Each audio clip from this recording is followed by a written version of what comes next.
Hi, friends. In this episode, we're going to explain what some politicians are doing for veterans when it comes to deportation. Friends, welcome to Green Card Guys TV. My name is John Ting, your host. Now, let's go into a little bit details. A lot of people have been hearing about, Congress having reviewing proposals about immigration reform, but most of the time it doesn't include any discussion about veterans.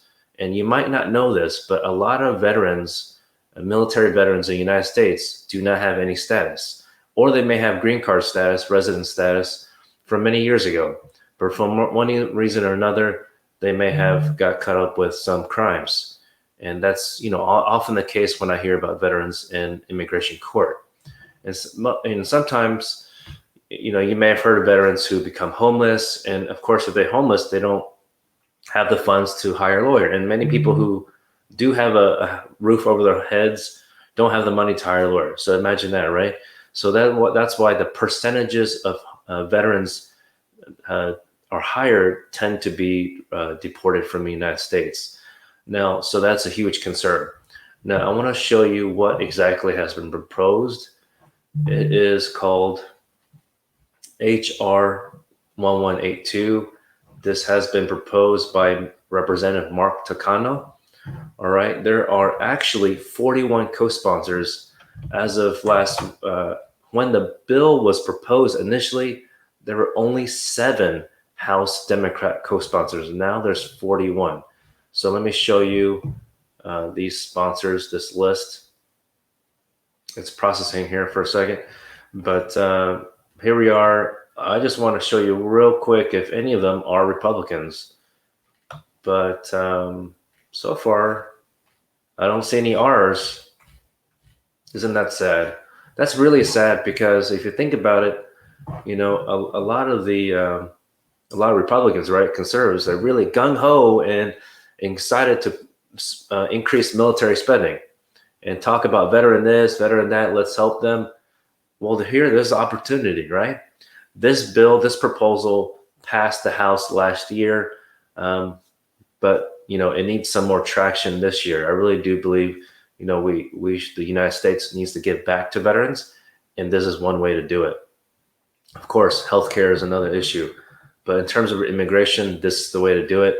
All right, so, but just to summarize real quick, what this is about is essentially creating a system, a new department, so that if the Department of Homeland Security is alerted about any veterans who are in removal proceedings for immigration court, that their case is reviewed by another office, okay? Really to verify what the situation is. And also there's another program they want to create in this bill is to provide a pathway to citizenship for naturalization for themselves, also for their spouse, and any minor children who don't have any status as well. And so, but of course, they have to make sure they don't trigger any inadmissibility grounds, essentially deportation grounds. Those are similar, but a little bit different when it comes to legal terminology. And of course, committing crimes is one major thing, but not all crimes means that a person would be removed from the United States. So essentially, they're creating a committee to review these cases related to veterans. Okay, friends? And by the way, if you are a veteran and you're also watching this show, of course, we are offering for you a free 30-minute consultation, okay? You do need to tell us that you're a veteran, of course. And what you can do, of course, is provide this not-so-secret code, Green Card Guys, and our CARES team will schedule an appointment, okay? We want to be able to check out your case eligibility in general. And of course, not related to this bill because this is only a proposal right now. But there is some movement, okay? This has been passed last year. But anyway, the best way to contact us is this phone number. 346 number is our Houston number. Even if you're in Dallas, a different city, New York, California, we can help you, okay? And even if you do need a lawyer physically in person, let's say for your court in a different city, we have the proper appropriate colleagues to help you, and we will get you connected. And if you have time and you're watching the show and you have more information to share, please fill out the intake form down below. It starts with Ting Law. All right.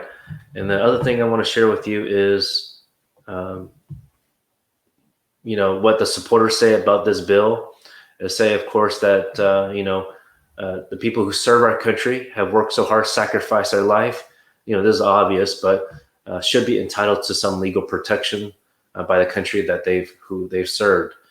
And also to share what Republicans, conservatives are thinking, which is strange for them to say this, but they think this doesn't, there's not enough veterans to even help in this situation. So just because there's not like a high number of people, that's their reason for not approving something like this, which is pretty ridiculous. Even if it's 5 people, which I can say there's a lot more veterans in a tough situation like this.